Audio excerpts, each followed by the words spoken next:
नमस्कार दोस्तों, स्वागत है आप लोगों का मेरे YouTube चैनल में। आज की इस वीडियो में जानेंगे उत्पन्ना एकादशी की संपूर्ण व्रत कथा। मार्गशीर्ष माह की कृष्ण पक्ष की एकादशी तिथि को उत्पन्ना एकादशी के नाम से जाना जाता है। ऐसी मान्यता है कि इस व्रत को करने से व्यक्ति को पिछले जन्म के पापों से भी मुक्ति मिल जाती है।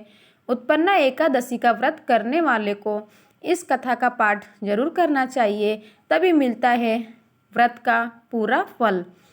युधिष्ठिर ने पूछा, भगवान, पुण्यमयी एकादशी तिथि कैसे उत्पन्न हुई?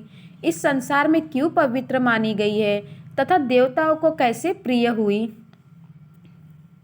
श्री भगवान बोले, कुंती नंदन, प्राचीन समय की बात है।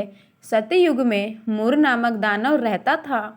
वह बड़ा ही अश्रुदूत, अत्यंत रौद्र तथा संपूर्ण देवताओं के लिए भयंकर था। उस काल रूपधारी दुरात्मा महासुर ने इंद्र को भी जीत लिया था। संपूर्ण देवता उससे परास्त होकर स्वर्ग से निकाले जा चुके थे और शंकित तथा भयभीत होकर पृथ्वी पर विचार करते थे। एक दिन सब देवता महादेव जी के पास गए।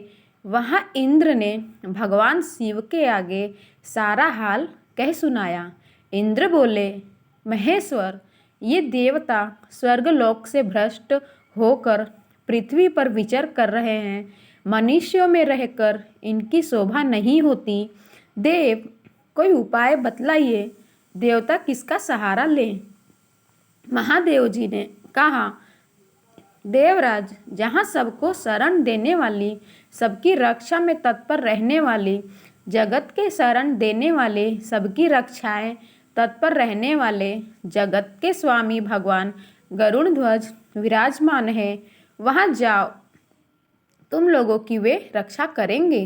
भगवान श्री कृष्ण कहते हैं, युधिष्ठिर, महादेव जी की बात सुनकर परम बुद्धिमान देवराज इंद्र संपूर्ण देवताओं के साथ वहां गए। भगवान गदाधर क्षीर सागर के जल में सो रहे थे। उनका दर्शन करके इंद्र ने हाथ जोड़कर स्तुति आरंभ की। इंद्र बोले, देव देवेश्वर, आपको नमस्कार है। देवता और दानव दोनों ही आपकी वंदना करते हैं। पुंडरीकाक्ष, आप दैत्यों के शत्रु हैं। मधुसूदन, हम लोगों की रक्षा कीजिए। जगन्नाथ, संपूर्ण देवता मूर नामक दानव से भयभीत होकर आपकी शरण में आए हैं। भक्त वत्सल, हमें बचाइए। देव देवेश्वर, हमें बचाइए। जनार्दन, हमारी रक्षा कीजिए, रक्षा कीजिए। दानवों का विनाश करने वाले कमल नयन, हमारी रक्षा कीजिए।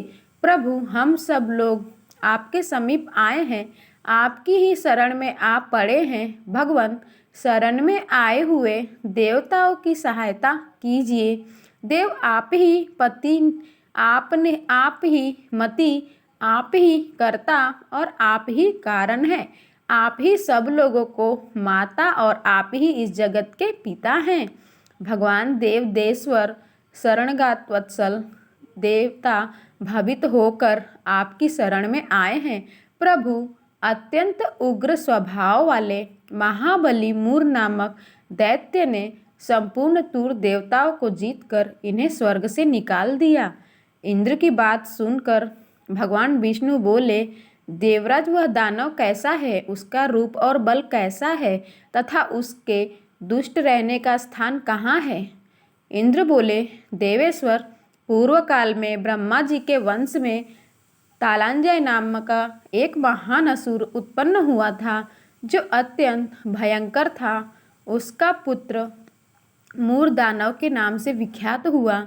वह भी अत्यंत उत्कट, महापराक्रमी और देवताओं के लिए भयंकर है। चंद्रावती नाम से प्रसिद्ध एक नगरी है, उसी में स्थान बनाकर वह निवास करता है। उस दैत्य ने समस्त देवताओं को परास्त करके स्वर्गलोक से बाहर निकाल दिया। उसने एक दूसरी ही इंद्र को स्वर्ग के सिंहासन पर बैठाया है। अनि, चंद्रमा, सूर्य, वायु तथा वरुण भी उससे दूसरे ही बनाए हैं। जनार्दन, मैं सभी बात बता रहा हूँ, उसने सब कोई दूसरे ही कर लिए हैं। देवताओं को तो उसने प्रत्येक स्थान से वंचित कर दिया है। इंद्र का कथन सुनकर भगवान जनार्दन को बड़ा क्रोध हुआ। वे देवताओं के साथ लेकर चंद्रावतीपुरी में गए। देवताओं ने देखा दैत्यराज बार बार गर्जना कर रहा है। उससे परास्त होकर संपूर्ण देवता दसों दिशाओं में भाग गए। अब वह दानव भगवान विष्णु को देखकर बोला खड़ा रह गया। उसकी ललकार सुनकर भगवान के नेत्र क्रोध से लाल हो गए। वे बोले, अरे दुराचारी दानव, मेरी इन भुजाओं को देख। यह कहकर श्री विष्णु ने अपने दिव्य बाणों से सामने आए हुए दुष्ट दानवों को मारना आरंभ किया।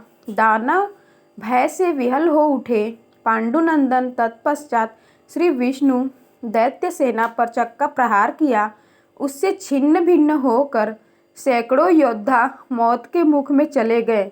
इसके बाद भगवान मधुसूदन बद्रिकाश्रम को चले गए। वहाँ सिंगावतो नामक गुफा थी जो 12 योजना लंबी थी। पांडुनंदन उस गुफा में एक ही दरवाज़ा था। भगवान विष्णु उसी में सो रहे। दानव मूर भगवान को मार डालने के उद्योग लगा था। वह उनके पीछे लगा रहा। वहां पहुंचकर उसने भी उसी गृह में प्रवेश किया। वहां भगवान को सोते देख उसे बड़ा हर्ष हुआ। उसने सोचा यह दानवा का भय देने वाला देवता है, अतः निसंदेह मैं इसे मार डालूंगा। युधिष्ठिर दानव के इस प्रकार विचार करते ही भगवान विष्णु के शरीर से एक कन्या प्रकट हुई जो बड़ी ही रूपवती, सौभाग्यशालिनी तथा दिव्य अस्त्र शस्त्रों से युक्त थी। वह भगवान तेज के अंश से उत्पन्न हुई थी। उसका बल और पराक्रम महान था।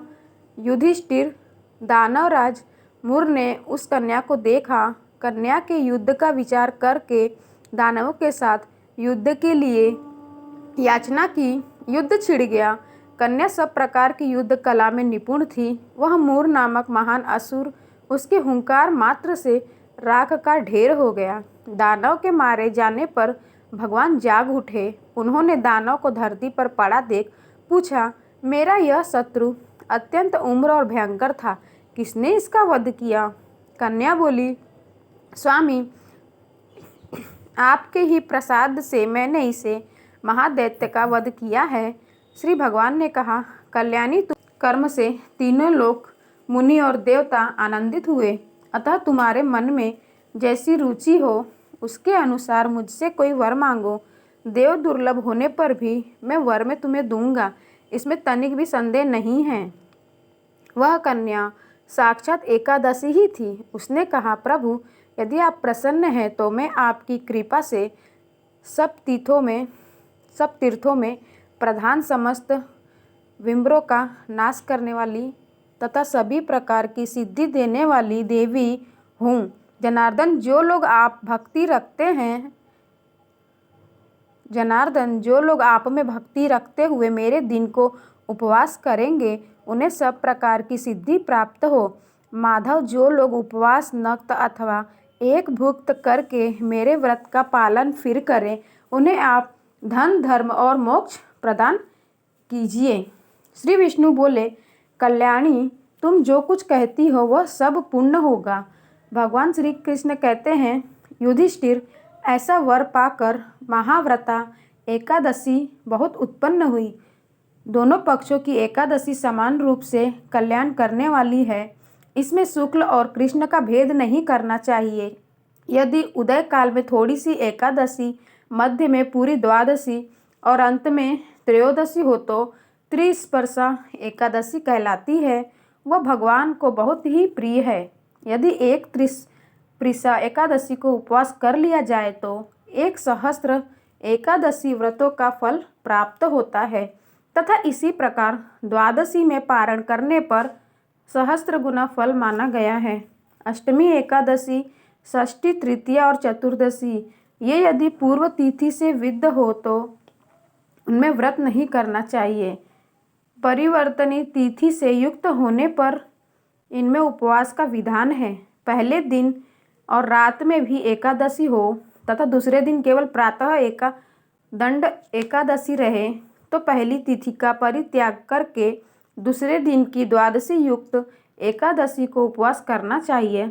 यह विधि मैंने दोनों पक्षों की एकादशी के लिए बताई है। जो मनुष्य एकादशी को उपवास करता है वह बैकुंठ धाम में, जहाँ साक्षात भगवान गरुड़ ध्वज विराजमान है,